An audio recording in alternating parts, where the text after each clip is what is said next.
They called it attitude issues. That's what my boss wrote in my termination letter after I reported him for sexual harassment. What he didn't know was that I'd been recording every conversation, documenting every incident, and building a legal case that would eventually cost his company $50 million. My name is Sarah Williams, and this is the story of how standing up for myself and other women turned into the biggest workplace settlement in Colorado history. Before we jump back in, tell us where you're tuning in from, and if this story touches you, make sure you're subscribed, because tomorrow, I've saved something extra special for you. Let me take you back to where this all began, because understanding how I got to that boardroom moment requires knowing who I was before everything changed. My name is Sarah Williams, and for 6 years, I was the head of risk management at Midstate Financial in downtown Denver. When people ask me how I ended up in compliance and risk management, I usually tell them it chose me rather than the other way around. I graduated from the University of Colorado with a degree in finance and a minor in legal studies, but what really shaped my career was my personality. I've always been the person who reads the fine print, who asks the uncomfortable questions, who notices when numbers don't add up. In college, my friends used to joke that I could spot a discrepancy in a restaurant bill from across the table. They meant it as a gentle tease, but I took it as a compliment. Attention to detail isn't just a skill in my field, it's everything. When I started at Midstate Financial fresh out of college, it was as a junior analyst in their compliance department. The company was smaller then, maybe 200 employees across 3 Colorado locations, and the compliance framework was, honestly, a mess. They had systems that hadn't been updated since the early 2000s, documentation that existed in scattered files across different departments, and a risk management approach that could charitably be called reactive. I threw myself into that job with the intensity that had gotten me through college. I stayed late reading federal banking regulations, spent weekends creating spreadsheets that tracked every possible compliance metric, and slowly began to understand not just what we needed to do to stay compliant, but why these regulations existed in the first place. Banking compliance isn't just bureaucratic paperwork, it's the foundation that keeps people's financial lives secure. Within 2 years, I'd been promoted to senior compliance analyst. Within 4 years, I was the assistant head of risk management. And by my 6th year, I'd been promoted to head of risk management, overseeing a team of 12 people and responsible for keeping Midstate Financial compliant with every federal and state regulation that governed our industry. The work was demanding but incredibly rewarding. Every day brought new challenges, whether it was adapting to new regulatory requirements, investigating potential fraud cases, or working with different departments to ensure their processes met compliance standards. I loved the intellectual puzzle of it all, the way that seemingly unrelated pieces of information would suddenly click together to reveal a larger pattern. But what I loved most was the impact. When I caught a potential money laundering scheme before it could develop, I wasn't just protecting Midstate Financial, I was protecting the broader financial system. When I identified weaknesses in our loan approval process, I wasn't just preventing future problems, I was ensuring that legitimate borrowers could trust our systems. The work mattered in ways that went far beyond our company's bottom line. My team respected me because I never asked them to do anything I wouldn't do myself. If there was a particularly complex regulation to interpret, I'd work through it alongside them. If we had to stay late to meet a regulatory deadline, I was there, with coffee and takeout, working just as hard as anyone else. I built a department culture where precision and collaboration went hand in hand. The results spoke for themselves. During my tenure as head of risk management, Midstate Financial never received a single significant regulatory violation. Our compliance scores consistently ranked in the top 10% of similar institutions nationwide. We'd reduced processing errors by 43% over 3 years and streamlined our reporting systems to the point where other regional banks were asking to study our methods. I mention all of this not to boast, but because it's important to understand what I'd built before everything started to unravel. This wasn't a situation where someone with marginal performance was looking for excuses. This was someone who had dedicated 6 years to building something exceptional. Someone whose professional reputation was built on measurable results and institutional respect. The first time I met Michael Stevens, he'd been hired as our new regional director, brought in from a larger bank in Phoenix to help Mid-State Financial expand into new markets. The introduction was made during a staff meeting in early March, and my first impression was that he seemed competent and professional. He had 15 years of experience in commercial banking, an MBA from Arizona State, and a track record of successfully managing regional expansions. During that first meeting, Michael made all the right statements about collaboration, about respecting the systems that were already working well, and about the importance of maintaining our excellent compliance record while pursuing growth. He asked thoughtful questions about our current processes and seemed genuinely interested in understanding how different departments work together. For the first few weeks, everything seemed normal. Michael scheduled one-on-one meetings with each department head to better understand our operations. When my turn came, I prepared a comprehensive overview of our risk management systems, including detailed reports on our compliance metrics, our regulatory relationships, and the strategic initiatives we'd been developing. The meeting went well, or at least I thought it did.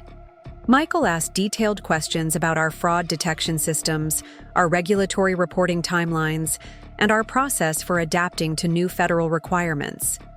He seemed impressed by our documentation standards and particularly interested in the cost savings we'd achieved through process improvements.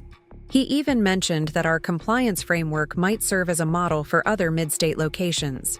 But looking back now, I can see signs that I missed at the time. The way his questions sometimes shifted from professional topics to personal ones. How he'd ask about my background, my family situation, my plans for the future. The way he'd compliment my appearance before transitioning to business discussions. At the time, I interpreted these as attempts to build rapport, the kind of small talk that often accompanies new professional relationships. I was focused on doing my job well and helping our new regional director understand the systems I'd built. I wanted Mid-State Financial to succeed, and that meant making sure Michael had all the information he needed to make good decisions about our department. I believed in the work we were doing, and I wanted him to believe in it too. The first real warning sign came about 6 weeks after Michael's arrival. I'd been working on a comprehensive review of our loan portfolio, analyzing patterns in our approval processes to identify potential areas for improvement. It was the kind of deep dive analysis that I loved, combining statistical analysis with regulatory knowledge to find opportunities for both better compliance and improved efficiency. I'd scheduled a meeting with Michael to present my findings, which included recommendations for updating our loan approval software and streamlining our documentation requirements. I'd prepared a detailed presentation with supporting data, cost-benefit analyses, and implementation timelines. This was exactly the kind of strategic work that had earned me recognition in previous years. The meeting started normally. Michael listened to my presentation, asked a few questions about the data, and seemed engaged with the material. But then, as I was explaining the potential cost savings from our proposed software upgrade, he interrupted me mid-sentence. "Sarah, can I ask you something?" he said, leaning back in his chair with a smile that didn't quite reach his eyes. "Do you ever worry that you take things too seriously?" The question caught me off guard. I paused, unsure how to interpret it. "I'm sorry. What do you mean?" "Well, look at all this." He gestured at my presentation materials, charts, graphs, implementation timelines. It's very thorough, very detailed.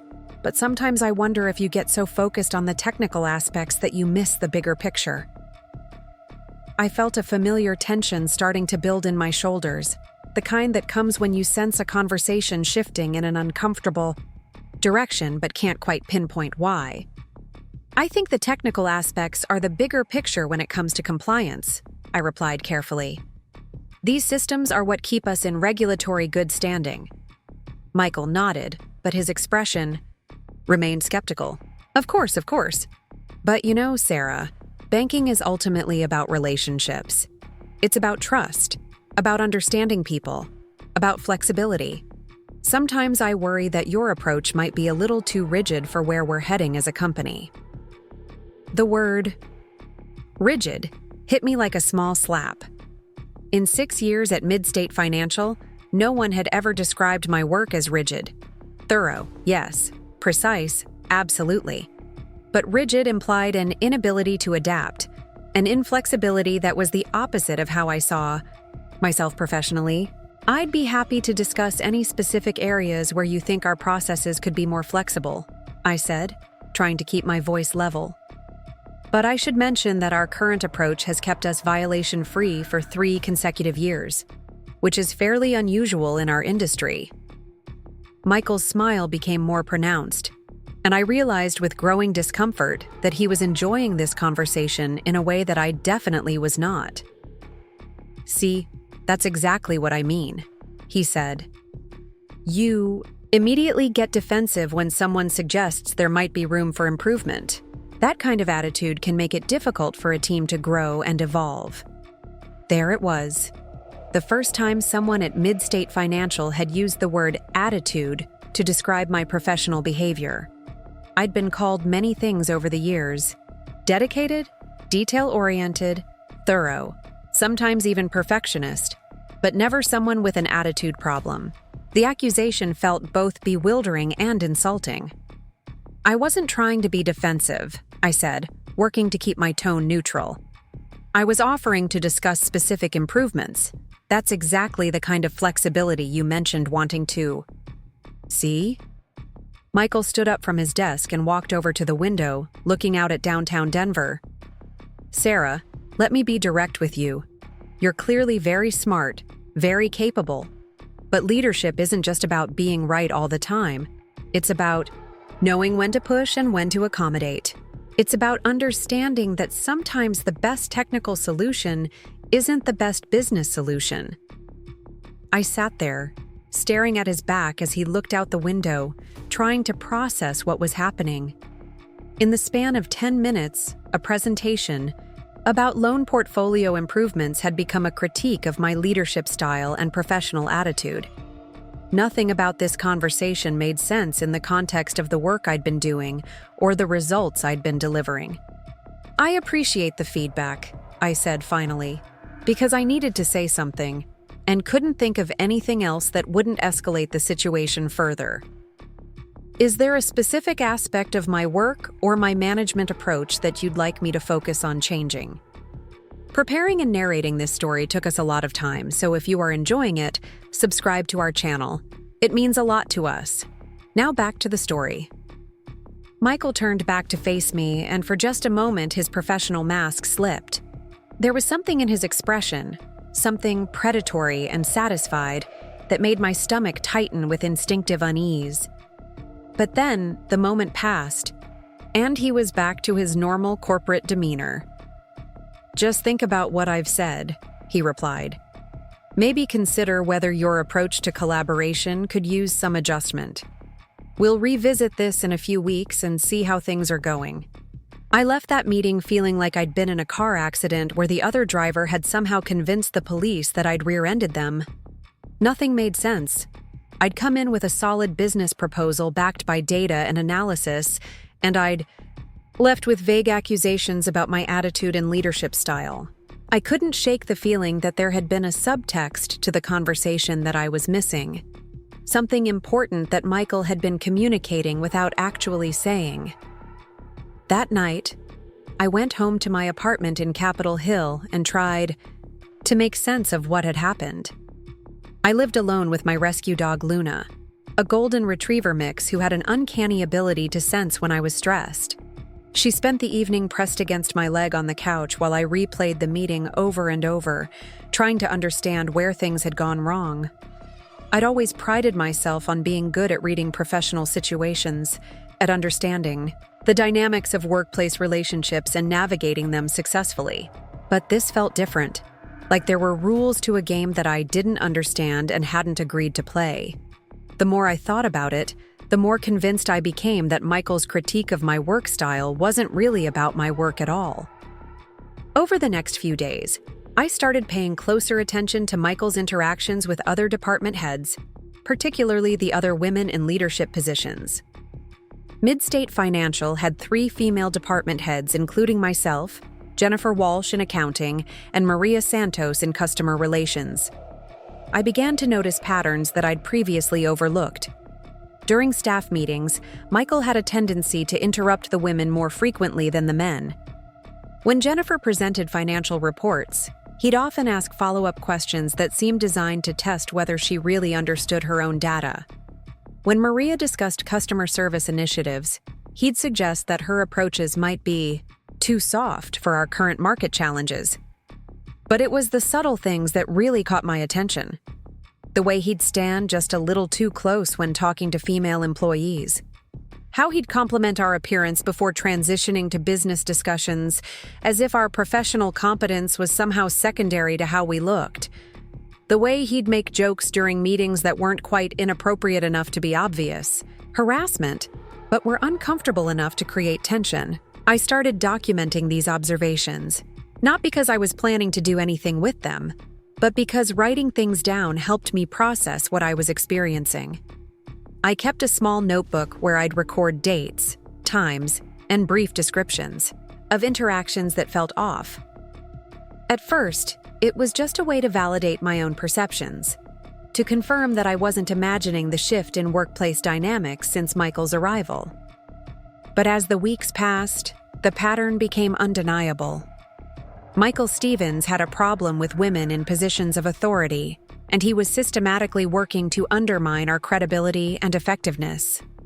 The realization was both clarifying and deeply disturbing, because it meant that everything I'd worked to build over 6 years was now under threat from someone who saw my competence as a challenge to his authority rather than an asset to the company.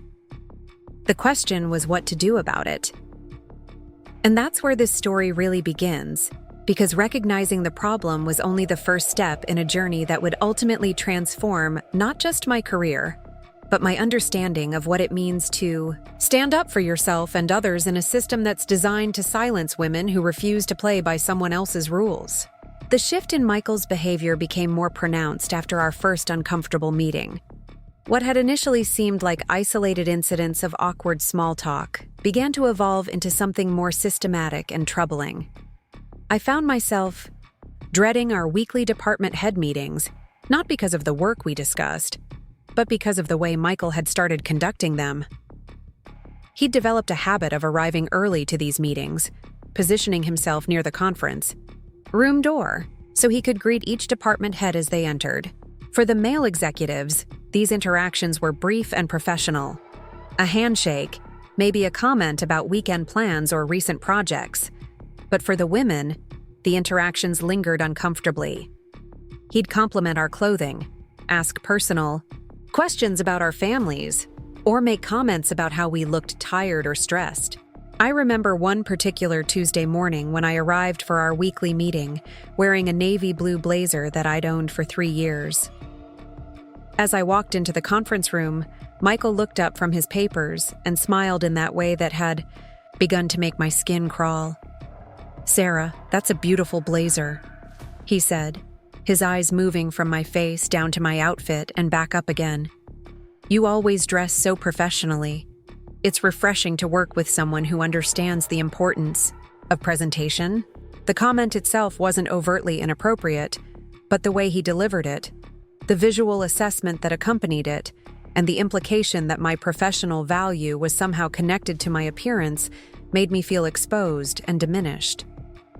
I managed to thank him and take my seat, but I spent the entire meeting acutely aware of his attention in a way that made it difficult to focus on the business at hand. Jennifer Walsh from accounting had similar experiences. She confided in me after one particularly uncomfortable meeting where Michael had asked her detailed questions about her personal life, including whether she was dating anyone and what she did for fun on weekends. When she'd tried to redirect the conversation back to business topics, he'd laughed and said something about how all work and no play makes for dull conversation. It's like he thinks we're here for his entertainment, Jennifer told me during a coffee break. I've never had a supervisor who seemed so interested in my personal life. And the way he asks these questions, it feels like he's testing to see how much personal information we'll share. Maria Santos from Customer Relations had her own stories. Michael had taken to dropping by her office unannounced, ostensibly, to discuss customer service metrics, but often veering into personal territory. He'd comment on family photos on her desk, ask about her weekend plans, or make observations about her mood and energy level that felt invasive and inappropriate. Yesterday, he told me I seemed tense and suggested that I might benefit from finding better ways to relax, Maria shared during one of our informal conversations. When I asked what he meant, he said something about how stress shows in a woman's face more than a man's, and that it was important for customer-facing departments to maintain a positive demeanor. The more we talked, the clearer it became that Michael's behavior toward female employees followed a consistent pattern. He would establish personal familiarity through compliments and personal questions, then use that manufactured intimacy to make increasingly inappropriate comments. When we tried to maintain professional boundaries, he'd frame our responses as attitude problems or collaboration issues. But it wasn't just the inappropriate personal comments that concerned me. Michael had also begun systematically undermining our professional contributions in ways that were harder to identify but equally damaging. During meetings, he'd interrupt us more frequently than our male colleagues, often to ask questions that suggested he doubted our expertise or hadn't been paying attention to what we'd said. I noticed this pattern most clearly during a presentation I gave about our quarterly compliance review. I'd prepared a comprehensive analysis of our regulatory status, including detailed explanations of new federal requirements and their impact on our operations. Halfway through my presentation, Michael interrupted to ask me to explain what seemed like a basic concept in banking compliance. Sarah, when you mention liquidity ratios, can you break that down for those of us who might not be as familiar with the technical details? He asked, despite the fact that everyone in the room had banking experience and understood liquidity requirements perfectly well. The question was designed to make me appear overly technical and out of touch with my audience. By asking me to explain basic concepts, he was implying that my presentation was too complex or that I lacked the communication skills to make technical information accessible. It was a subtle form of professional sabotage disguised as a reasonable request for clarification. These interruptions became so frequent during my presentations that I started preparing for them in advance, anticipating the kinds of questions Michael might ask to derail my momentum or make me appear less competent. I found myself spending extra time on basic explanations and simplified summaries, not because my audience needed them, but because I knew Michael would use any perceived complexity as evidence of my poor communication skills. The impact on my work was significant. I'd gone from being someone who looked forward to presenting my analysis and recommendations to someone who approached these meetings with anxiety and defensive preparation. Instead of focusing on the substance of my work, I was constantly managing Michael's attempts to undermine my credibility. But the most troubling aspect of Michael's behavior was how he'd begun to isolate us from important decisions and conversations. Meetings that had previously included all department heads would suddenly become smaller gatherings that excluded the women. Strategic planning sessions that had once been collaborative efforts became male-only discussions where decisions were made without our input or expertise. I first noticed this when Jennifer mentioned that she'd learned about a major budget revision through a casual comment from one of the male department heads, rather than through any official communication. When she asked Michael about it, he'd told her that the initial discussions were still preliminary and that she'd be brought in once the parameters were more clearly defined. But how can budget parameters be defined without input from accounting? She asked me, clearly frustrated. I'm the one who tracks our actual expenditures and revenue patterns. How can they make informed decisions about budget revisions without understanding our current financial position? The same thing happened to me with regulatory planning. Michael had scheduled several meetings with our legal department and senior management to discuss our compliance strategy for the upcoming year, but I wasn't invited to any of these preliminary discussions. When I asked about it, he explained that they were focusing on high-level strategic considerations and that my technical expertise would be more valuable once they'd established the basic framework. "We don't want to get bogged down in operational details during the initial planning phases," he said. "Your input will be crucial once we've identified our strategic priorities." The logic was superficially reasonable, but it ignored the fact that strategic compliance planning requires operational expertise from the beginning. You can't develop effective regulatory strategies without understanding current compliance challenges, emerging regulatory trends, and the practical implications of different approaches. By excluding me from the initial discussions, Michael was ensuring that strategic decisions would be made without the benefit of my knowledge and experience. This pattern of exclusion extended beyond formal meetings. Michael had started having informal conversations with male department heads that happened outside of scheduled meeting times. I'd notice clusters of men talking in Michael's office or gathered around the coffee machine, clearly engaged in work-related discussions that the women weren't part of. When I'd approach these groups, the conversations would either shift to social topics or the group would disperse. I began to understand that there were two levels of communication happening at Midstate Financial: the official meetings and presentations where women were included but marginalized, and the informal networks where real decisions were being made and we were completely excluded. This dual system allowed Michael to maintain the appearance of inclusive leadership while actually concentrating decision-making power among the men. The psychological impact of this systematic exclusion was profound. I'd spent 6 years building relationships across the company, establishing myself as a trusted expert whose input was valued and sought after. Suddenly, I was being treated like a junior employee whose contributions were optional rather than essential. The shift was disorienting and demoralizing in ways that were difficult to articulate or prove. But perhaps the most insidious aspect of Michael's behavior was how he'd started reframing our legitimate concerns as personal shortcomings. When Jennifer expressed frustration about being excluded from budget discussions, Michael suggested that she might be too focused on operational details to contribute effectively to strategic planning. When Maria raised concerns about customer service policies being developed without her input, he recommended that she work on seeing the bigger picture rather than getting caught up in departmental concerns. And when I questioned his decision to exclude me from compliance strategy meetings, he scheduled a private meeting to discuss what he called my collaborative challenges. "Sarah, I've been thinking about our conversation from a few weeks ago," he began, settling into his chair with that familiar expression of paternalistic concern. "I'm worried that you might be struggling with some of the changes we're implementing here. Change can be difficult, especially for people who are very invested in existing systems." I felt that now familiar tightness in my chest that came with Michael's special brand of professional gaslighting. "I'm not struggling with change," I replied carefully. "I'm concerned about making strategic decisions without appropriate technical input. That's not resistance to change, it's professional responsibility."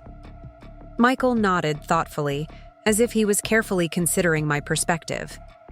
But his next words made it clear that he'd already made up his mind about the narrative he wanted to construct. "I understand that you feel your expertise should be central to every decision," he said. "But part of professional growth involves learning to trust other people's judgment, even when you might approach things differently. Sometimes the most valuable thing a team member can do is support decisions rather than questioning every process." The conversation continued in this vein for another 20 minutes, with Michael systematically reframing every concern I raised as evidence of my inability to collaborate effectively. When I pointed out that my concerns were based on regulatory requirements rather than personal preferences, he suggested that I might be too focused on compliance details to see strategic opportunities.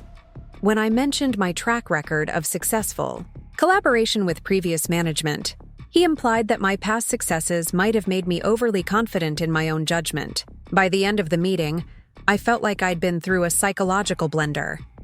Michael had managed to take every legitimate professional concern I'd raised and twist it into evidence of my inadequacy as a team member. He'd done it with a tone of helpful concern, as if he was genuinely trying to help me overcome my limitations rather than systematically undermining my credibility. But the most chilling moment came as I was preparing to leave his office. As I gathered my papers and stood to go, Michael looked up from his desk with a smile that made my stomach turn. "Sarah, I hope you know that I'm only pushing you because I see potential," he said. "You're an attractive, intelligent woman, and I'd hate to see you limit your opportunities because you're too rigid in your thinking. Sometimes the best career move is learning to be more flexible." The way he said the word attractive made it clear that my physical appearance was somehow relevant to his assessment of my professional potential. And the emphasis on flexible carried implications that went far beyond adapting to new management styles or business strategies. I left that meeting with the unmistakable impression that Michael was offering me a choice: conform to his expectations of how a woman should behave in the workplace, or face escalating professional consequences. That evening, I sat in my apartment with Luna curled up beside me on the couch, trying to process what was happening at work. I'd never experienced anything like this systematic campaign of professional undermining disguised as helpful feedback. Michael was methodically attacking my credibility, isolating me from important decisions, and reframing my expertise as a character flaw, all while maintaining a veneer of supportive management. I realized that I was facing a form of harassment that was more sophisticated than anything I'd previously encountered. Michael wasn't making overtly sexual comments or demands. He wasn't engaging in obviously inappropriate behavior that would be easy to report or document. Instead, he was using his position as regional director to create a hostile work environment through systematic professional sabotage and psychological manipulation. The genius of his approach was that every individual incident could be explained away as reasonable management feedback or normal business operations. The inappropriate personal comments could be dismissed as friendly interest in his employees' lives. The exclusion from meetings could be justified as strategic decision-making. The constant questioning of my expertise could be framed as encouraging collaboration and fresh thinking. But taken together, these incidents formed a clear pattern of gender-based harassment designed to push me out of my position while providing Michael with plausible deniability. He was betting that I wouldn't be able to prove that his behavior was discriminatory, and that even if I tried to report it, the individual incidents would seem too minor to warrant serious investigation. What Michael didn't realize was that I'd been documenting everything. My small notebook had grown into a detailed log of dates, times, witnesses, and exact quotes from our interactions. I'd also started paying closer attention to his behavior toward other female employees, and I was building a comprehensive picture of his systematic pattern of gender-based harassment and retaliation. But documentation was only the first step. I needed to understand my legal options and develop a strategy for protecting not just myself, but the other women who were experiencing similar treatment. That's when I started researching employment, attorneys who specialized in workplace harassment and discrimination cases. I spent hours reading legal websites, reviewing case studies, and trying to understand the difference between behavior that was merely unprofessional and conduct that violated federal employment laws. I learned about hostile work environment claims, retaliation protections, and the importance of establishing patterns of discriminatory behavior rather than focusing on isolated incidents. The more I read, the more convinced I became that Michael's behavior crossed legal lines. His systematic exclusion of women from decision-making processes, his inappropriate personal comments, and his retaliation against women who maintained professional boundaries created a textbook case of gender-based workplace harassment. But I also understood that pursuing legal action would be risky and potentially career-ending. Even if I won, I'd likely be seen as a troublemaker who had sued her employer. The financial services industry is relatively small, and reputations travel quickly. I needed to be absolutely certain that I was prepared for the potential consequences before I made any moves.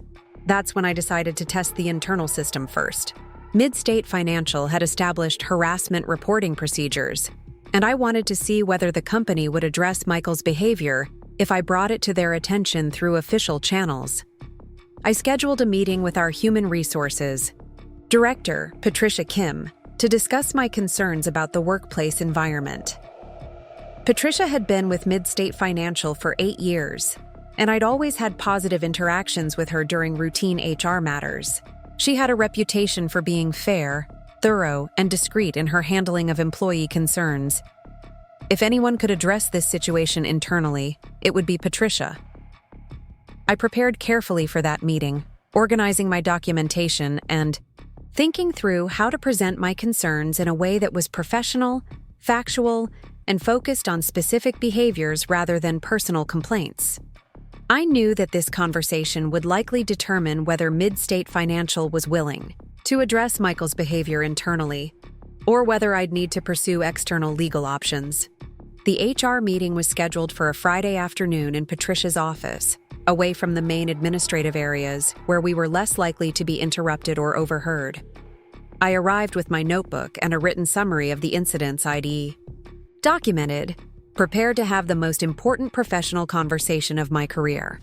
What I didn't know was that this meeting would set in motion a series of events that would ultimately transform not just my own situation, but the entire culture at Midstate Financial. Because sometimes standing up for yourself opens doors that you never expected to walk through, even when the immediate consequences seem overwhelming. The conversation with Patricia would prove to be the catalyst that turned months of documented harassment into a legal case that would make headlines across Colorado and send shockwaves through the financial services industry. But more importantly, it would be the moment when I stopped being a victim of Michael's harassment and started being the architect of his professional downfall.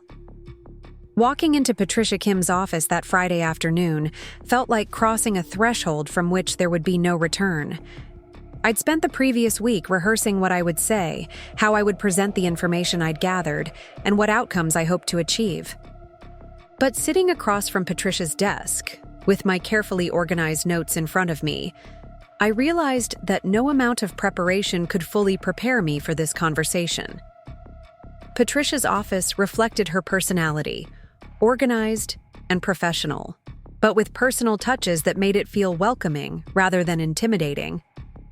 Family photos sat on her credenza alongside various HR certifications and employee recognition awards. She'd built her career on helping people navigate workplace challenges, and her reputation throughout the company was one of fairness and discretion. "Sarah, thank you for scheduling this meeting," Patricia began, her tone warm but professional. "You mentioned on the phone that you had some workplace concerns you wanted to discuss. I want you to know that whatever we talk about today will be handled with complete confidentiality, and my goal is to understand the situation and work with you to find appropriate solutions." I appreciated her directness and the clear statement about confidentiality. It gave me confidence to be completely honest about what I'd been experiencing and observing since Michael's arrival. "Patricia, I need to report a pattern of inappropriate behavior from Michael Stevens that I believe constitutes workplace harassment," I said, diving directly into the heart of the matter. "I've been documenting incidents for several weeks, and I'm concerned that his behavior is creating a hostile work environment for multiple female employees." Patricia's expression became more serious, and she reached for a legal pad to take notes. "I appreciate you bringing this to my attention, Sarah. Can you walk me through the specific behaviors that concern you?" I opened my notebook and began systematically describing the incidents I'd documented. I started with the inappropriate, personal comments, the way Michael would compliment our appearance and ask invasive questions about our personal lives. I explained how these interactions made us uncomfortable and seemed designed to establish inappropriate familiarity rather than professional relationships. Patricia took detailed notes, occasionally asking clarifying questions about dates, times, and whether there were witnesses to specific incidents. Her questions were professional and thorough, and I could see that she was treating my report seriously. Beyond the inappropriate personal comments, I continued, Michael has been systematically excluding female department heads from important meetings and decision-making processes. He'll schedule strategic planning sessions that include male executives but not women, then justify our exclusion by saying that our input will be more valuable later in the process. I provided specific examples of meetings I'd been excluded from, decisions that had been made without appropriate input from female department heads, and the impact this exclusion was having on our ability to do our jobs effectively. Patricia asked detailed questions about the business justifications Michael had provided for these exclusions, and whether I'd documented my concerns about being left out of important discussions. There's also a pattern of him undermining our professional credibility during meetings, I explained. He interrupts us more frequently than male colleagues, asks questions designed to make us appear incompetent, and reframes our expertise as character flaws or collaboration problems. I walked through several specific examples, including the incident where Michael had asked me to explain basic banking concepts during my compliance presentation, and the private meeting where he'd suggested that my professional concerns were evidence of my inability to adapt to change. As I continued describing Michael's behavior, I could see Patricia's expression becoming increasingly troubled. She was clearly recognizing the pattern I was describing and understanding the systematic nature of what I was reporting. Sarah, have other female employees mentioned similar experiences to you? Patricia asked. Yes, I replied. Jennifer, Walsh and Maria Santos have both described similar inappropriate personal comments, exclusion from meetings, and professional undermining. I believe Michael's behavior affects all the women in leadership positions, not just me. Patricia made additional notes about the other affected employees. Have Jennifer and Maria expressed interest in formally reporting these incidents? I haven't asked them directly about filing formal complaints, I said. I wanted to speak with you first to understand how the company might address this situation. But I know they're both concerned about the changing workplace environment since Michael's arrival. We spent the next 45 minutes going through my documentation in detail. Patricia asked thoughtful questions about each incident, the context in which it occurred, and its impact on my work and professional relationships. She was particularly interested in the pattern of exclusion from meetings and how that affected my ability to fulfill my responsibilities as head of risk management. Patricia, I want to be clear about something, I said as we neared the end of our discussion. I'm not reporting this because I have personal conflicts with Michael or because I'm resistant to change. I'm reporting it because his behavior is creating a hostile work environment that makes it difficult for women to do their jobs effectively, and because I believe his conduct violates company policies and federal employment laws. Patricia nodded thoughtfully. I appreciate your thoroughness in documenting these incidents, Sarah.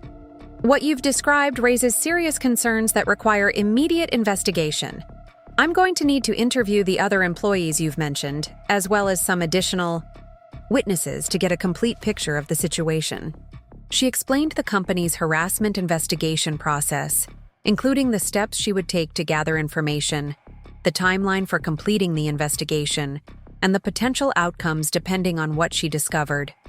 She also emphasized that company policy strictly prohibited retaliation against employees who reported harassment in good faith. I need to ask you directly, Sarah, Patricia said, looking at me seriously. Are you comfortable continuing to work in your current role while this investigation is ongoing? I can make arrangements for you to report to someone else temporarily if that would make the situation more manageable. I appreciated the offer, but I knew that changing my reporting structure would signal to Michael that I'd filed a complaint, potentially triggering retaliation before the investigation was complete. I think I can manage the current arrangement. For now, I said. But I want to document any changes in Michael's behavior toward me after today. Patricia agreed that continued documentation would be important and provided me with additional guidance about what information to record and how to report any incidents of potential retaliation. She also gave me her direct phone number and encouraged me to contact her immediately if I experienced any negative consequences from filing the complaint. "Sarah, I want you to know that I take these allegations very seriously," Patricia said as our meeting concluded. "What you've described represents exactly the kind of behavior that our harassment policies are designed to address. I'll begin the investigation immediately, and I'll keep you informed about the process and timeline." I left Patricia's office feeling a mixture of relief and anxiety. Relief because I'd finally taken official action to address Michael's behavior, and anxiety because I knew that filing the complaint would likely escalate the situation in unpredictable ways. But I also felt proud of myself for standing up not just for my own professional interests, but for all the women at Midstate Financial who were experiencing similar treatment. The weekend passed quietly, with no communication from work and no indication that anything had changed. I spent Saturday morning hiking with Luna in the mountains west of Denver, trying to clear my head and prepare mentally for whatever might happen in the coming week. The physical activity and mountain air helped me process the stress of the previous week and gave me perspective on the decision I'd made. But Monday morning brought the first indication that my HR complaint was already having consequences. I arrived at work to find an email from Michael requesting an immediate meeting to discuss what he called departmental alignment issues. The timing was suspicious, and the vague subject matter suggested that he might already know about my complaint to Patricia. I arrived at Michael's office at the scheduled time, unsure what to expect, but prepared to document whatever happened during our conversation. Michael was seated behind his desk, but his usual confident demeanor seemed strained. He looked like someone who hadn't slept well over the weekend. "Sarah, please sit down," he said, gesturing to the chair across from his desk. "I wanted to talk with you about some concerns that have come to my attention regarding your engagement with the team and your overall attitude toward the changes we've been implementing." I felt my pulse quicken as I realized that this was likely the beginning of the retaliation that Patricia had warned me about. Michael was clearly preparing to escalate his campaign against me, probably in response to learning about my HR complaint. "I'm not sure what specific concerns you're referring to," I replied carefully. "Can you provide more details about what you've observed or what feedback you've received?" Michael leaned back in his chair, studying me with an expression that was harder to read than his usual condescending confidence. "Several people have mentioned that you seem disengaged during meetings, that you've been asking questions that suggest you're not fully supportive of our strategic direction. There's also been feedback that you might be creating unnecessary tension with other department heads." None of this was true, and I suspected that Michael was fabricating these complaints to justify whatever disciplinary action he was planning to take. "That's surprising to hear," I said. "Can you tell me who provided this feedback and what specific behaviors they observed? I'd like to understand these concerns so I can address them appropriately." Michael's expression tightened slightly, and I could see that he hadn't expected me to ask for specific details about his allegations. "I'm not going to identify the individuals who shared these concerns," he said. "That would violate their confidentiality and potentially create more workplace tension." "I understand the need to protect confidentiality," I replied. "But if I'm going to address performance concerns, I need to understand what specific behaviors are problematic. Can you at least describe the situations where these issues were observed?" The conversation continued in this circular fashion for several more minutes, with Michael making vague accusations about my attitude and performance while refusing to provide any concrete examples or actionable feedback. It became increasingly clear that this meeting was designed to create documentation of my supposed performance problems, rather than to address any legitimate workplace issues. But then Michael shifted tactics in a way that made his true intentions unmistakable. "Sarah, I'm going to be direct with you," he said, leaning forward with that familiar predatory expression. "I think part of the problem is that you're not adapting well to working with me specifically. Sometimes personality conflicts can make it difficult for people to perform at their best. He paused, watching my reaction carefully. I'm wondering if you might be more comfortable in a different role, perhaps something that doesn't require as much direct collaboration with senior management. We could look at lateral moves within the company that might be a better fit for your working style. The suggestion of a lateral move was clearly a demotion in disguise, an attempt to push me out of my leadership position without the complications of an outright termination. Michael was offering me a way to save face while accepting a significant reduction in responsibilities and influence. I appreciate the suggestion, I said, working to keep my voice steady. But I'm very satisfied with my current role and responsibilities. I believe I've been performing effectively as head of risk management, and I'm committed to continuing to do so. Michael's smile became more strained. Of course. I'm not questioning your technical competence, Sarah, but leadership roles require more than technical skills. They require emotional intelligence, flexibility, and the ability to build consensus rather than creating conflict. There it was again, the systematic reframing of my professional strengths as character flaws. My attention to detail became rigidity. My commitment to regulatory compliance became inflexibility. My willingness to raise legitimate concerns became creating conflict. I'm not aware of any conflicts I've created, I replied. If there are specific issues you'd like me to address, I'm happy to discuss them. But I'd need concrete examples, rather than general feedback about my working style. Michael stood up from his desk and walked to the window, the same power move he'd used in previous uncomfortable conversations. Sarah, let me be even more direct. I'm concerned that you're not going to be successful in this role under my leadership. That's not necessarily a reflection of your abilities, but it is a reality we need to acknowledge. He turned back to face me. I'm offering you the opportunity to transition to a different position gracefully, before performance issues become more difficult to manage. I think that would be better for everyone involved. The threat was clear, even though it was couched in the language of helpful career advice. Michael was telling me that he intended to manufacture performance problems that would justify my termination if I didn't accept a voluntary demotion. He was giving me a choice between accepting professional diminishment or facing escalating harassment and eventual firing. I appreciate your concern for my career success, I said, standing up to leave. I'll certainly consider what you've said. Is there anything else you wanted to discuss today? Michael seemed disappointed that I hadn't immediately accepted his offer of a lateral move. Just think about what we've talked about, Sarah. Sometimes the smart career move is recognizing when a situation isn't working and making changes before things become more difficult. I left that meeting with crystal clarity about what was happening. Michael had learned about my HR complaint, either directly from Patricia or through the investigation process, and he was now actively retaliating against me by manufacturing performance concerns and threatening my job security. The timing was too convenient to be coincidental, and the sudden escalation in his aggressive behavior was clearly connected to my decision to report his harassment.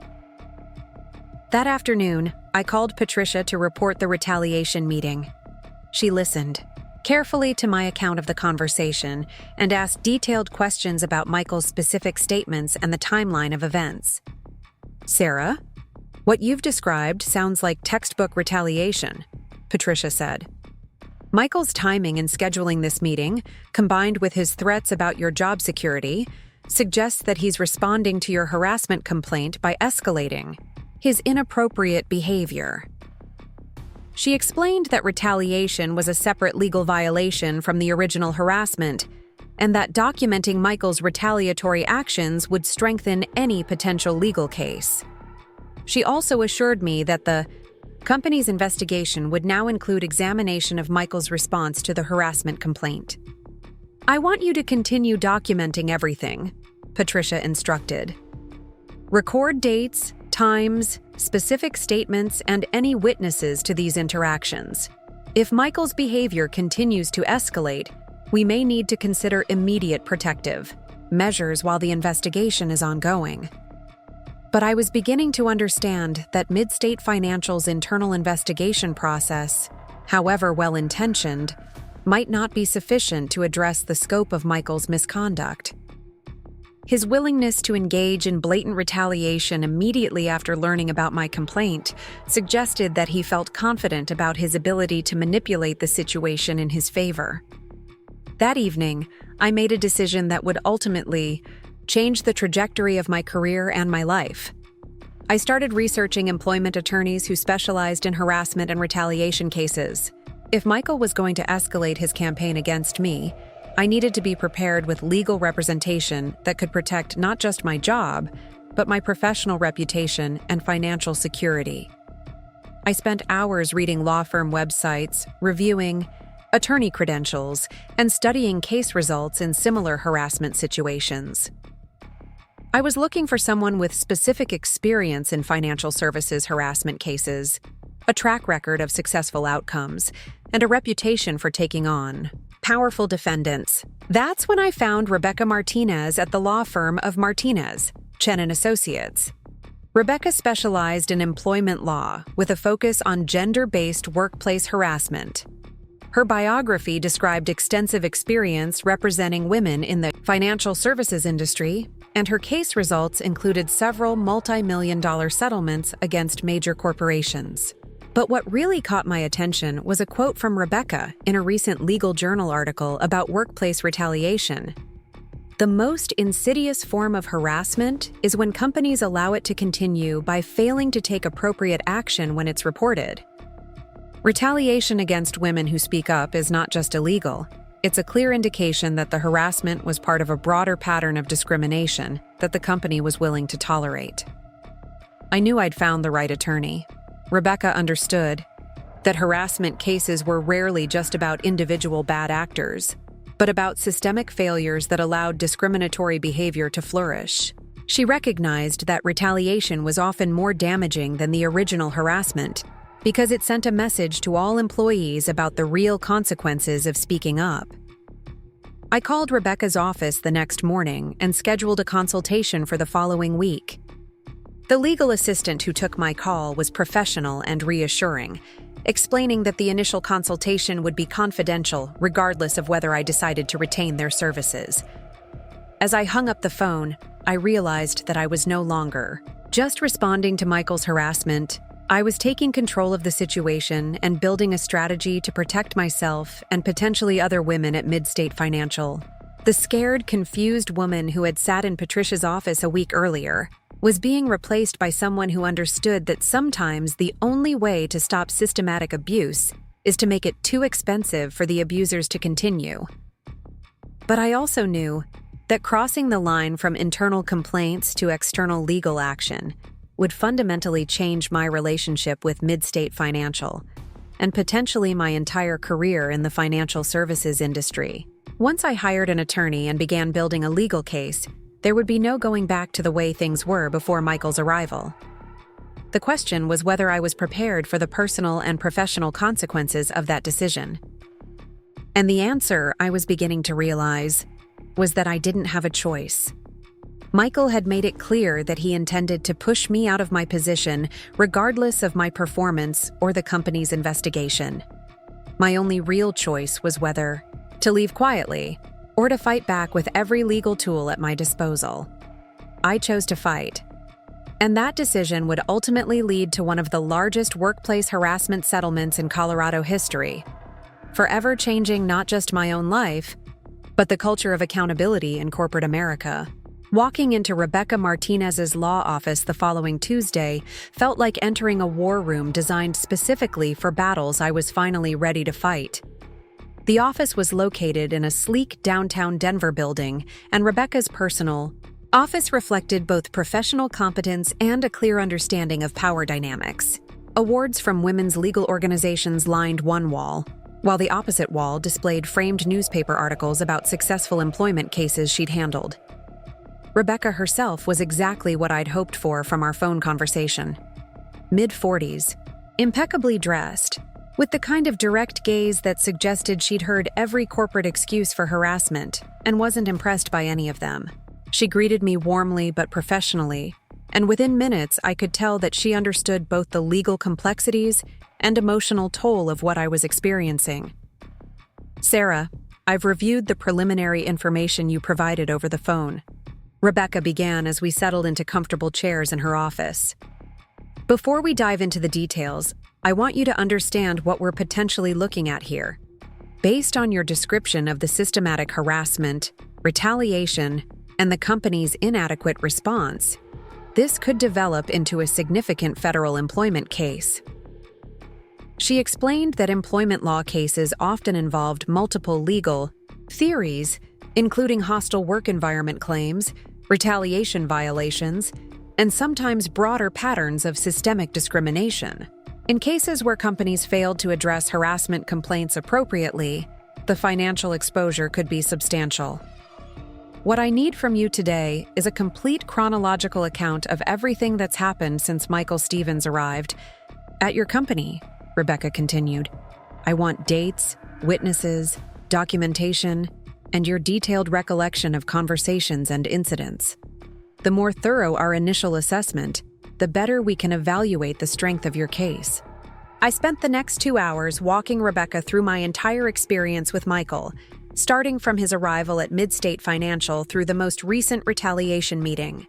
She took detailed notes, occasionally asking clarifying questions about specific incidents or requesting additional details about witnesses and documentation. Rebecca was particularly interested in the pattern of exclusion from meetings and decision-making processes. Systematic exclusion of women from strategic discussions can constitute discrimination even without overtly sexual conduct, she explained. When male employees have access to career advancement opportunities that are denied to similarly qualified women, that creates a legal claim, regardless of whether inappropriate personal comments are involved. She was also focused on the timeline between my HR complaint and Michael's retaliatory meeting. The temporal proximity between your harassment report and his sudden concerns about your performance creates what we call a but-for causal relationship, Rebecca noted. The question becomes whether he would have raised these performance issues if you hadn't filed the complaint. Based on what you've told me, the answer seems clearly to be no. But what really got Rebecca's attention was my documentation of similar treatment toward other female employees. "Sarah, what you've described isn't just individual harassment. It's a pattern of discriminatory treatment that affects multiple women in leadership positions.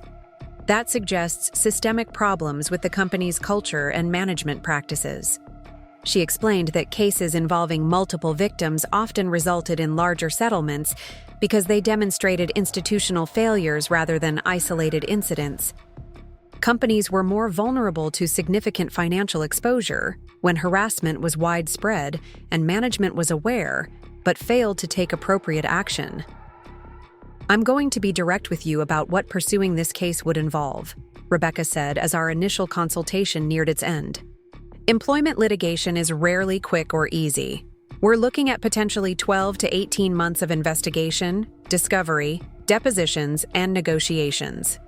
During that time, your workplace situation may become more difficult, and you'll need to continue performing your job while dealing with the stress of ongoing legal proceedings."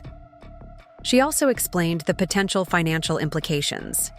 Employment cases were typically handled on a contingency basis, meaning I wouldn't pay attorney fees unless we achieved a successful outcome. However, successful outcomes could range from workplace policy changes and modest financial compensation to multi-million-dollar settlements depending on the strength of the evidence and the company's willingness to negotiate. "But here's what I want you to understand most clearly," Rebecca said, looking at me intently. "If we decide to move forward with this case, we're not just seeking compensation for what you've experienced. We're trying to change the culture at Midstate Financial so that other women don't face the same systematic harassment and discrimination that you've endured." I left that meeting with a clear understanding of what lay ahead and a growing sense of determination to see it through. Rebecca had provided me with additional documentation guidelines and scheduled a follow-up meeting for the following week to review my employment file and any additional evidence I could gather. But first, I needed to have conversations with Jennifer and Maria about their experiences with Michael and their willingness to participate in a potential legal case. Their testimony would be crucial for establishing the pattern of discriminatory behavior that Rebecca had identified as central to our legal strategy. I approached Jennifer first, asking her to meet me for coffee at a location away from our office building. Over the past several weeks, she'd become increasingly frustrated with Michael's behavior and its impact on her work, so I hoped she'd be receptive to discussing legal options. Jennifer, I need to tell you about something I've done, and I want to get your thoughts about potentially joining me, I began after we'd settled into a quiet corner booth. I explained my meeting with Patricia, my consultation with Rebecca, and the legal strategy that was beginning to develop. Jennifer listened intently, occasionally asking questions about the legal process and what participation might mean for her career. I could see her weighing the potential risks and benefits of joining a harassment case against a supervisor who still controlled significant aspects of her professional life. "Sarah, I have to ask you something honestly," Jennifer finally said. "Do you really think we can win this? Because if we try and fail, we're probably both going to end up looking for new jobs, and not under circumstances that make us attractive to other employers." It was a fair question that reflected the real-world calculations that women in our situation had to make. Standing up to harassment always carried professional risks, and the potential consequences of an unsuccessful legal challenge could be severe. "I think we have a strong case," I replied. "Rebecca believes that Michael's pattern of behavior, combined with the company's inadequate response to my complaint, creates significant legal exposure for Midstate Financial. But you're right that there are risks involved, and I can't make this decision for you." Jennifer was quiet for several minutes, staring into her coffee cup while she processed the information and implications. Finally, she looked up with an expression of determination that reminded me why I'd always respected her professional judgment. "You know what, Sarah? I'm tired of being afraid of him. I'm tired of dreading meetings and second-guessing every interaction. If there's a chance that legal action could stop him from treating other women this way, then I think we have a responsibility to try." Maria's response was similar when I approached her the following day. She'd been documenting her own experiences with Michael's inappropriate behavior and was relieved to learn that she wasn't the only one who'd found his conduct problematic. "I was actually thinking about looking for another job," Maria admitted. "Not because I don't love working at Midstate Financial, but because Michael's behavior is making it impossible for me to do my job effectively. If there's a legal way to address this situation, I'd rather fight than run away." With both Jennifer and Maria committed to participating in the legal case, Rebecca began building what she described as a comprehensive employment discrimination lawsuit that could address both individual harassment claims and broader systemic issues at Midstate Financial. The next several weeks involved intensive preparation as Rebecca's team gathered evidence, interviewed witnesses, and built the foundation for our case. I provided copies of all my documentation, including the detailed log I'd been keeping of Michael's inappropriate behavior and the company's inadequate response to my complaints. Rebecca also arranged for us to meet with employment investigators, who specialized in reconstructing workplace harassment patterns. These investigators interviewed current and former Midstate Financial employees, gathering additional evidence of Michael's discriminatory behavior and the company's failure to address it appropriately. What they discovered exceeded even our expectations. Michael's pattern of harassment wasn't limited to the three of us. The investigation uncovered evidence that he'd engaged in similar behavior toward women at his previous positions, and that Midstate Financial had failed to conduct adequate background checks that would have revealed his history of workplace misconduct. "Sarah, this case is becoming bigger than we initially anticipated," Rebecca told me during one of our strategy meetings. "We're not just looking at harassment and retaliation claims against Michael Stevens. We're potentially looking at negligent hiring and supervision claims against Midstate Financial for bringing him into a leadership position without appropriate vetting. She explained that companies could be held liable not just for failing to address harassment after it occurred, but for failing to prevent it by hiring supervisors with histories of discriminatory behavior. If Midstate Financial had conducted proper background checks, they would have discovered patterns in Michael's employment history that should have disqualified him from a management position. Meanwhile, the situation at work continued to deteriorate. Michael had escalated his retaliation campaign, excluding me from even more meetings and beginning to document alleged performance deficiencies that contradicted my actual work quality. He'd also started making veiled threats about potential disciplinary action if my attitude problems didn't improve. But what Michael didn't realize was that his escalating retaliation was actually strengthening our legal case. Every inappropriate action he took in response to my harassment complaint created additional evidence of illegal retaliation and demonstrated that Midstate Financial was failing to protect employees who reported misconduct. Patricia from HR had continued her internal investigation, but I could tell that she was struggling with the political complexities of investigating a senior executive who had support from some members of the leadership team. The company seemed paralyzed by the potential implications of finding that Michael had engaged in systematic harassment, because that finding would require them to acknowledge serious failures in their hiring and supervision processes. 3 months after my initial consultation with Rebecca, she called me with news that would change everything. "Sarah, I just received a call from Midstate Financial's corporate counsel. They want to schedule a settlement conference to discuss resolution of your claims." I felt a mixture of excitement and apprehension. A settlement offer suggested that the company recognized the strength of our case and wanted to avoid the risk and publicity of a full trial. But it also meant that we were entering the most critical phase of the legal process, where strategic decisions could determine the ultimate outcome. "What does this mean in practical terms?" I asked Rebecca.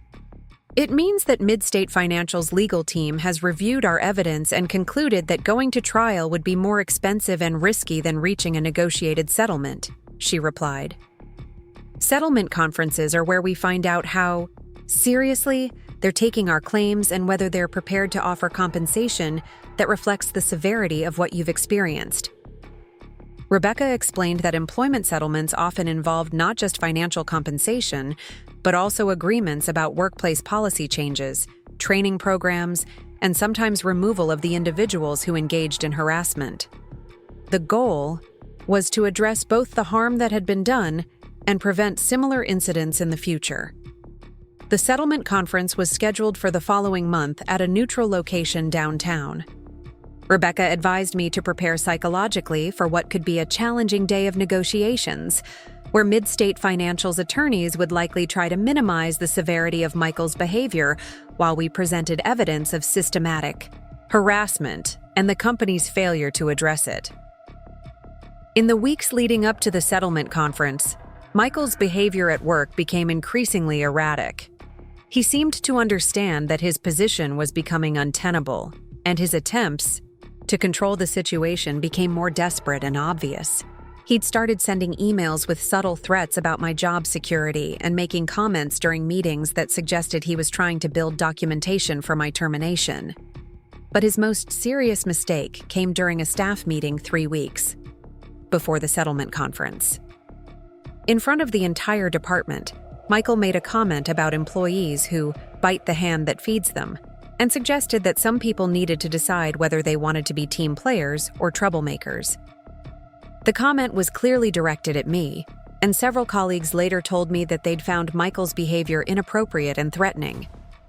Rebecca was delighted when I reported this incident because it provided additional evidence of retaliation that occurred well after Michael knew about my legal representation. "Sarah, he's literally building our case for us," Rebecca said. "Every retaliatory action he takes in response to your harassment complaint strengthens our position in settlement negotiations. At this point, Midstate Financial's legal exposure is growing every day that they allow him to continue in his position." The settlement conference itself was held in a conference room at a downtown Denver hotel, neutral territory where both sides could negotiate without the psychological advantages that came from meeting at either party's offices. I arrived with Rebecca and her associate attorney, while Midstate Financial was represented by their corporate counsel and 2 attorneys from a large Denver law firm. The Midstate Financial team also included CEO Robert Chen and a senior executive from their parent company's Human Resources Department. Their presence suggested that the company was taking the negotiations seriously and had authority to make significant settlement decisions. Rebecca began the conference by presenting a comprehensive overview of our case, including detailed documentation of Michael's harassment, evidence of the company's inadequate response, and expert testimony about the impact of systematic discrimination on women's careers in the financial services industry. What we have here isn't just individual misconduct by Michael Stevens, Rebecca explained to the group. We have evidence of a pattern of discriminatory behavior that Midstate Financial failed to prevent, investigate adequately, or address appropriately when it was reported through proper channels. She walked through the timeline of events, from Michael's arrival at the company through his recent retaliation against me for filing harassment complaints. The evidence was comprehensive and damaging, painting a picture of systematic failures at multiple levels of the organization. Midstate Financial's attorneys responded by attempting to minimize the severity of Michael's behavior and questioning whether his actions rose to the level of illegal harassment. They suggested that personality conflicts and communication style differences were being mischaracterized as discrimination. But their position became increasingly difficult to defend as Rebecca presented recorded conversations, email evidence, and testimony from multiple witnesses who had observed Michael's inappropriate behavior. The documentation I'd maintained over months of harassment provided a detailed record that was difficult to dispute or explain away. The negotiations continued for nearly 8 hours, with both sides taking breaks to caucus privately and discuss strategy. Midstate Financial's initial settlement offers were insultingly low, clearly designed to test whether we were serious about taking the case to trial. But as the day progressed and Rebecca continued to present evidence of the company's legal exposure, their offers began to increase substantially. By late afternoon, we were discussing settlement amounts that reflected the serious nature of Michael's misconduct and the company's failure to address it appropriately. The final settlement agreement included several components beyond financial compensation. Midstate Financial agreed to terminate Michael Stevens immediately and provide negative references that would prevent him from obtaining similar positions at other financial institutions. They also committed to implementing comprehensive harassment, prevention training for all employees, and establishing an independent ombudsman program for reporting workplace misconduct. But the financial component of the settlement was what made headlines when the agreement became public several months later. Midstate Financial agreed to pay $50 million to resolve our claims, one of the largest workplace harassment settlements in Colorado history. The settlement amount reflected not just compensation for the harassment we'd experienced, but recognition of the systematic failures that had allowed it to continue. It also sent a clear message to other companies about the financial consequences of tolerating discriminatory behavior in their organizations. For me personally, the settlement provided financial security that allowed me to leave Midstate Financial and pursue opportunities that aligned with my values and professional goals. I used part of the settlement money to establish a consulting firm specializing in workplace compliance and harassment prevention, helping other companies avoid the kinds of systemic failures that had made Michael's behavior possible. Jennifer and Maria also left Midstate Financial, with Jennifer joining my consulting firm and Maria starting her own customer relations company. All 3 of us found that our experience fighting back against harassment had given us skills and perspectives that made us more effective leaders and advocates for other women in the workplace. The case also had broader impacts beyond our individual situations. The publicity surrounding the settlement led to policy changes at other financial institutions throughout Colorado, as companies recognized that tolerating harassment could result in devastating financial consequences. Michael Stevens, meanwhile, was effectively blacklisted from the financial services industry. The negative references provided by Midstate Financial as part of our settlement agreement made it impossible for him to obtain management positions at other institutions. Last I heard, he was working in a non-supervisory role at a small credit union in rural Montana. But perhaps the most satisfying outcome was the cultural change at Midstate Financial itself. The company invested heavily in harassment prevention training and policy reform, and several women who had remained with the organization told me that the workplace environment had improved dramatically after Michael's departure and the implementation of new accountability measures. 6 months after the settlement, I received a letter from a young woman who had just started her career at Midstate Financial. She thanked me for standing up to harassment and creating a safer workplace for women who came after me. She mentioned that the company now had clear reporting procedures, effective investigation processes, and leadership that took harassment complaints seriously. Reading that letter reminded me why I'd chosen to fight rather than quietly accepting a hostile work environment.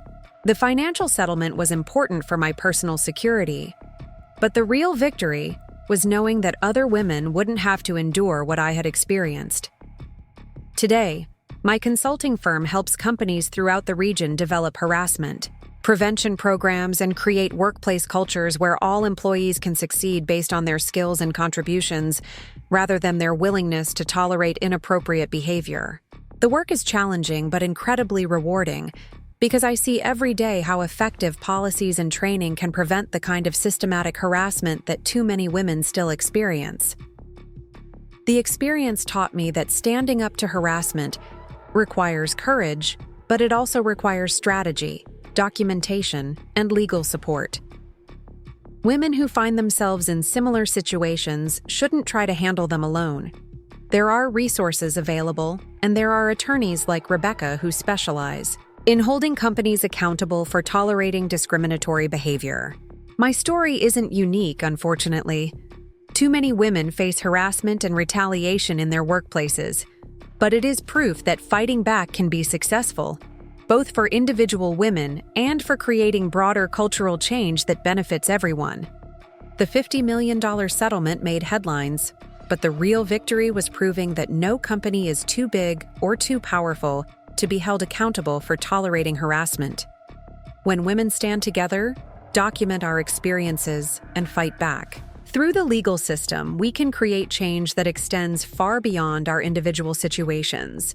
And sometimes, that change is exactly what's needed to transform entire industries and create workplaces where everyone can succeed based on their abilities, rather than their willingness to accept inappropriate treatment. The morning after the settlement agreement was finalized, I woke up in my Capitol Hill apartment with a strange mixture of relief and disorientation that I hadn't anticipated. For 18 months, my life had revolved around documenting harassment, building legal strategies, and preparing for confrontations with Michael and Midstate Financial's legal team. Suddenly, that chapter was closed, and I found myself facing a future that was entirely my own to define. Luna seemed to sense the shift in my energy. She stayed close to me as I made coffee and sat on my small balcony, watching Denver wake up on what felt like the first day of my new life. The settlement money meant I had financial freedom I'd never experienced before, but more importantly, I had the opportunity to build something meaningful from the wreckage of what should have been a straightforward career in risk management. The first few weeks after leaving Midstate Financial were intentionally quiet. I needed time to process what I'd been through and to begin thinking about what came next. Rebecca had advised me to take time for personal recovery before making major career decisions, and I was grateful for that guidance. The stress of fighting, workplace harassment while trying to maintain professional performance had taken a toll that I was only beginning to understand. But even during this period of rest and reflection, I found myself drawn to news stories about other women facing similar workplace challenges. The Me Too movement was gaining momentum across various industries, and I was reading accounts from women in finance, technology, healthcare, and other sectors who described experiences that were remarkably similar to what I'd endured at Midstate Financial. What struck me most was how many of these women felt isolated and unsure about their options for addressing harassment. They described the same psychological manipulation I'd experienced, the same systematic exclusion from opportunities, and the same retaliation when they tried to speak up. But many of them didn't have access to the kind of legal representation and strategic support that had made my case successful. That realization planted the seed of an idea that would eventually become my new career focus. If I could use my experience and settlement resources to help other women navigate similar challenges, perhaps I could turn my personal ordeal into something that created broader positive change. I started by researching the landscape of workplace, harassment prevention, and response services. What I discovered was a significant gap between the legal resources available to women with strong cases and clear documentation, and the practical support needed by women who were still in the early stages of recognizing and addressing harassment. Most employment attorneys, including Rebecca, focused on cases where harassment had already escalated to the point of creating clear legal violations. But there were fewer resources for women who were trying to understand whether their experiences constituted harassment, how to document inappropriate behavior effectively, or what steps to take before situations reached crisis levels. I began to envision a consulting firm that could bridge that gap, providing education, documentation support, and strategic guidance to both individual women and companies that wanted to prevent harassment before it became a legal liability. The idea excited me in a way that traditional risk management work never had, because it combined my analytical skills with a mission that felt deeply personal and important. But before launching any new venture, I needed to understand the market more thoroughly and develop relationships with potential clients and partners. I started attending professional conferences focused on workplace equality and employment law, introducing myself as someone with direct experience in harassment cases who was interested in prevention and early intervention strategies. The response was immediately encouraging. At a Denver Women in Business conference, I gave an informal presentation about the warning signs of systematic workplace harassment and found myself surrounded afterward by women who wanted to share their own experiences and ask for advice. Several mentioned that their companies were struggling with harassment issues but didn't know how to address them effectively. That presentation led to my first consulting opportunity. A mid-sized accounting firm in Boulder had experienced several harassment complaints over the previous year, and their leadership recognized that their current policies and training programs weren't adequate to address the problem. They asked me to conduct a comprehensive review of their workplace culture and develop recommendations for improvement. The Boulder Project became a case study in how systematic assessment could identify harassment risks before they escalated into legal problems. I spent 6 weeks interviewing employees at all levels, reviewing policies and procedures, and analyzing patterns in their hiring, promotion, and disciplinary practices. What I found was exactly what I'd expected based on my Midstate Financial experience. The company had formal harassment policies that looked impressive on paper, but they lacked effective implementation mechanisms. Employees didn't trust the reporting process, managers weren't trained to recognize inappropriate behavior, and there were no systems for identifying patterns of misconduct before they became severe. My recommendations included comprehensive policy revisions, mandatory training programs for all employees, and the establishment of independent reporting mechanisms that bypassed traditional management hierarchies. I also suggested regular culture assessments to identify emerging problems before they escalated. The Boulder firm implemented all of my recommendations and saw immediate improvements in employee satisfaction and retention. More importantly, they avoided what could have become expensive legal problems by addressing harassment risks proactively, rather than reactively. Word of the Boulder Project spread quickly through Denver's business community, and I began receiving inquiries from other companies that wanted similar assessments. Within 6 months of leaving Midstate Financial, I had more consulting work than I could handle alone. That's when I reached out to Jennifer and Maria about joining me in what was becoming a full-scale consulting practice. Both of them had left Midstate Financial after the settlement and were looking for opportunities that aligned with their values and professional skills.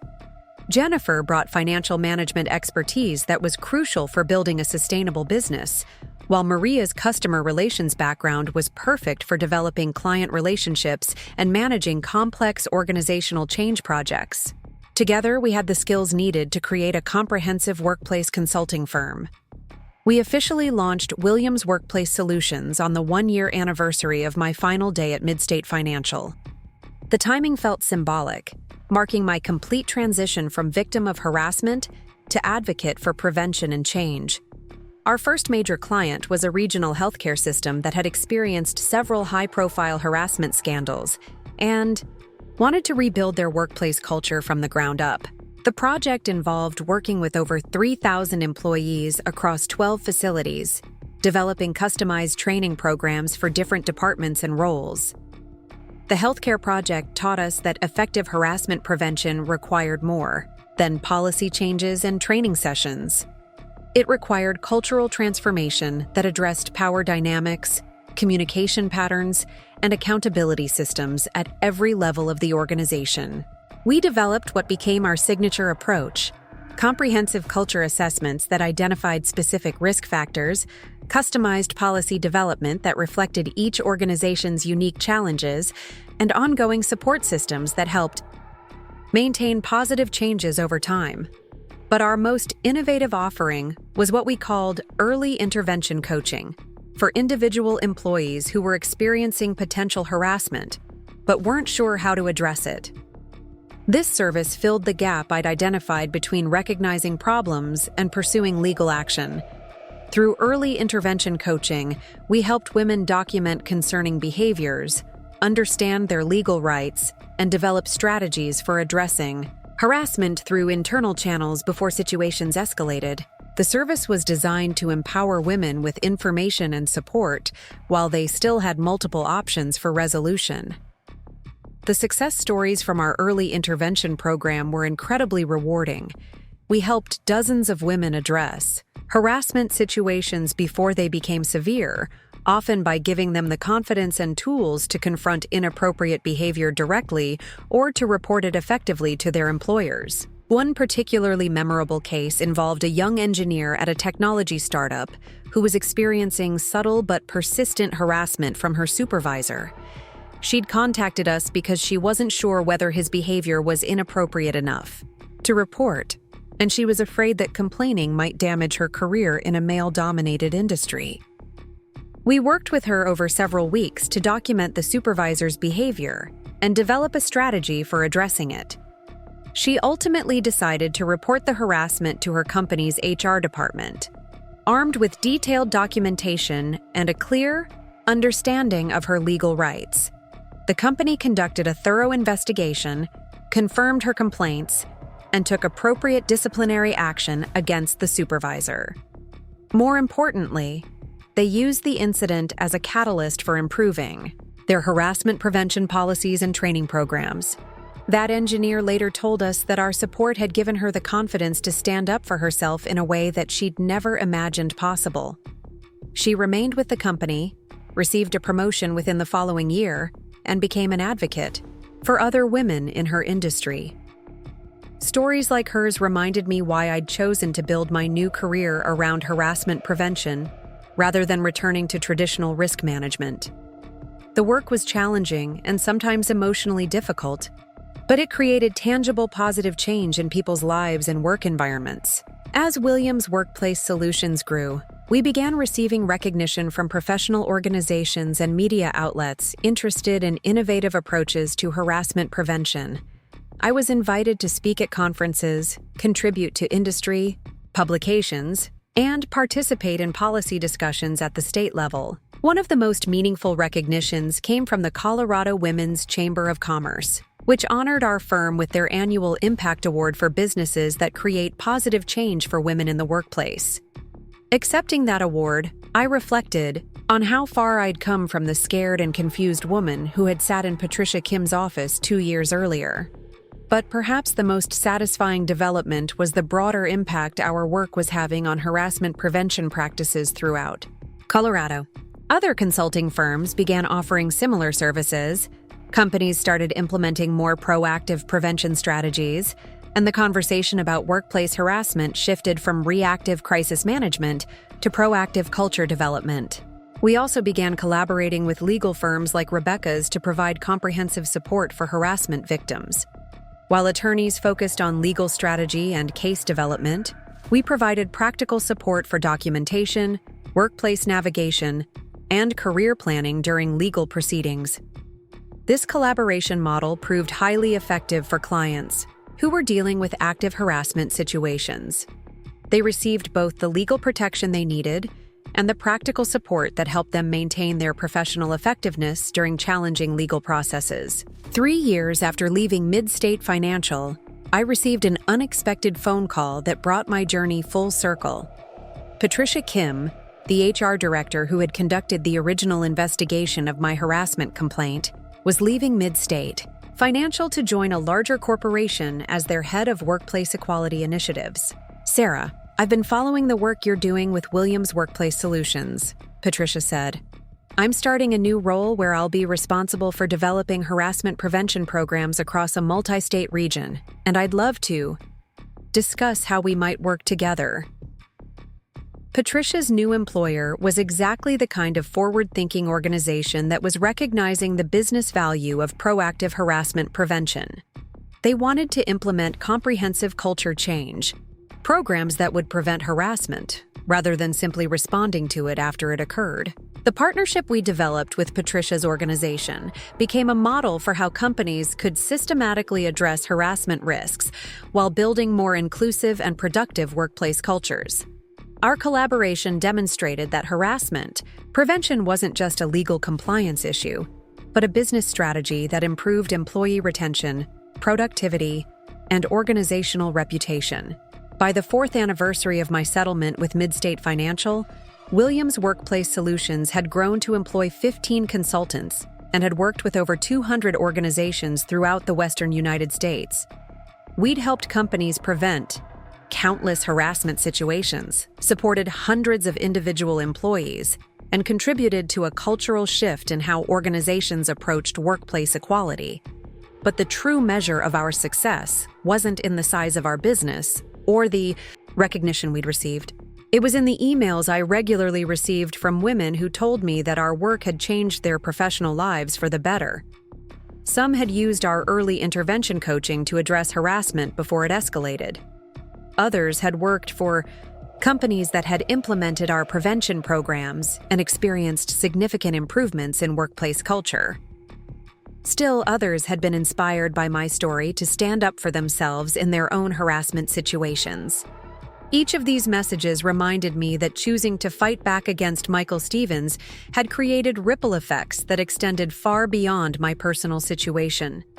By refusing to accept harassment quietly, I'd become part of a broader movement that was transforming workplace cultures and empowering women to demand better treatment in their professional lives. The financial settlement had provided security and opportunity, but the real victory was the knowledge that my experience had been transformed into something that helped other women avoid similar situations or navigate them more successfully. Looking back on the journey from that first uncomfortable meeting with Michael Stevens to building a successful consulting practice focused on harassment prevention, I'm struck by how much my understanding of power and justice evolved throughout the process. Initially, I thought justice meant getting Michael fired and receiving compensation for what I'd endured. But I came to understand that real justice meant changing systems so that other women wouldn't face the same challenges I had experienced. The $50 million settlement was important, but it was just the beginning of a larger transformation that included policy changes, cultural shifts, and new resources for women facing harassment. The money gave me the platform to create broader change, but the change itself was what mattered most. Today, Williams Workplace Solutions continues to grow and evolve, always looking for new ways to prevent harassment and support women in their professional lives. We've expanded our services to include leadership development programs, organizational culture assessments, and policy consulting that helps companies build inclusive environments from the ground up. I still live in Denver, still have Luna as my constant companion, and still feel grateful every day for the opportunity to turn a difficult personal experience into work that creates positive change for others.